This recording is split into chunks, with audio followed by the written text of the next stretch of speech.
As you might know, we're celebrating 25 years of Tennessee Crossroads this year, and we've got some special retrospectives to share with you coming up. Meanwhile, we want to share one of our first road trips from the year 1988. It was my first chance to meet the late Roger Brashears. Roger was known by folks around the world as the likable, always amusing ambassador to Jack Daniel's Distillery.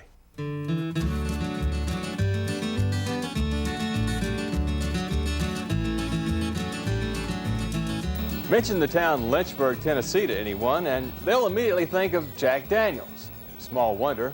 That's the reason 300,000 folks will come here this year for a visit. Now, if you're among them, I got to tell you, you still can't bring home any whiskey. It's a dry county.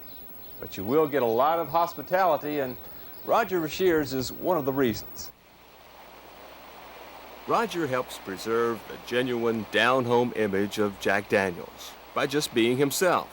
He's a host who makes you feel right at home, while loading you up with tales and facts about his boss's product. This building will hold 20,164 of these 50-gallon solid white oak whiskey barrels. It means there's a little over 1 million gallons of whiskey in each one of these warehouses if it's full.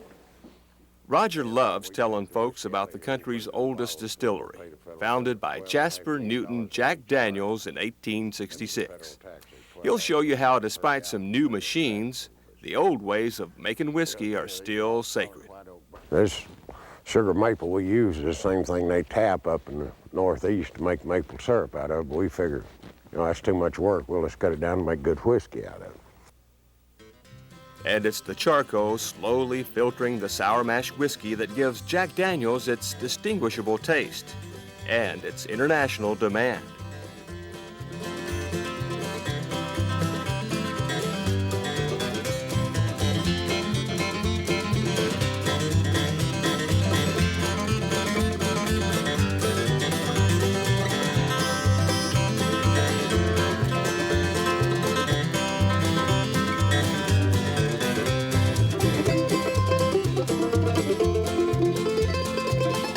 Whiskey production has grown beyond Jack Daniel's wildest dreams. Jack himself never grew beyond 5 feet and 1/2 inch, but his original office building still stands as a landmark for the distillery. Until they built one in 1952 over across the street, and then they just got up and moved over there and left all the desks and everything here. If they needed anything, well, they come back over here and got it. When I came down here in '67, these desks were all piled up about that deep with what was left over from '52 when they went across the street, and by then they had those desks piled up like that. Now this is the safe I was telling you about.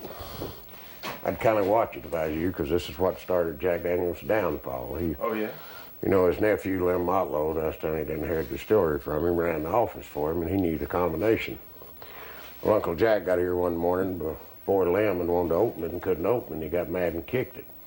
He broke the big toe on his right foot, and that set up blood poisoning, gangrene, and they had to keep amputating his leg, and about 6 years or so later, he died. He was a well man till he got to mess with that safe, so I'd walk way around it now. I will. Well, it makes a good seat, though, most of the time, as long as you keep it under control. Today, Jack Daniel's has his name on more than just whiskey bottles. These shops in Lynchburg are here for the many tourists who come to capture some history here in the town that whiskey built.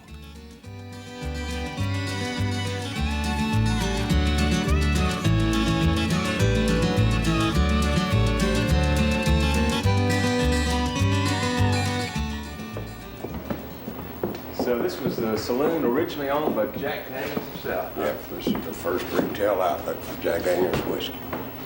I take it you can't get a shot of whiskey here now, right? No, but you get some of the best lemonade you ever had. You'd like to have one? Yeah.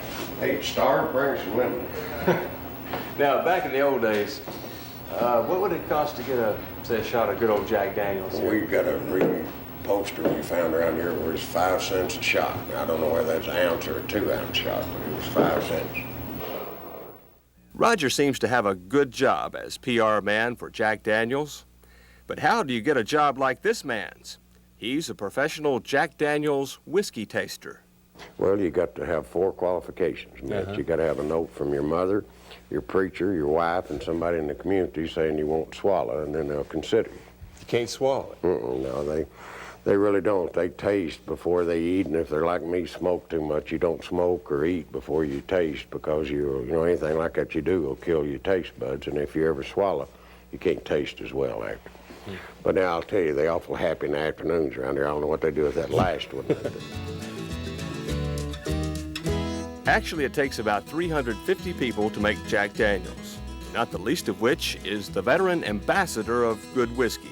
Roger, I get the feeling that you like your job. You've been here 25 years, and a lot of it you spend talking about Jack Daniels. You have a good time, don't you? Well, it beats working anytime. I really do enjoy working around here.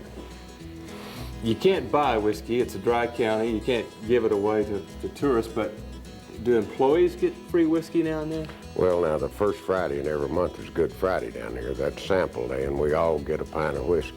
Oh, you do? And there ain't nobody absent on the first Friday of every month down here, too. And chances are they drink a toast to the little man named Jack, whose way with whiskey put a whole town in the black.